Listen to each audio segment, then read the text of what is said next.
RealPage Software tutorial.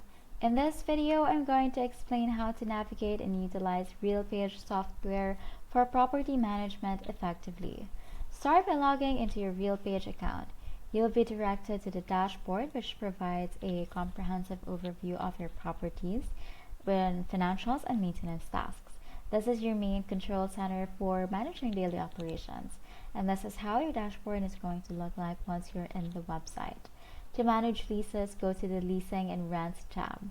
Here you can create new leases, renew existing agreements, and track tenant payments. Ensure that all lease terms, including rent amounts and due dates, are accurately entered to avoid discrepancies. For maintenance management, access the maintenance section. You can create work orders, assign them to vendors, and update their status.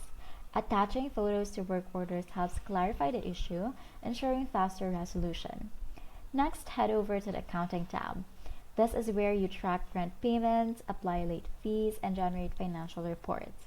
RealPage also allows you to automate recurring transactions, reducing manual data entry.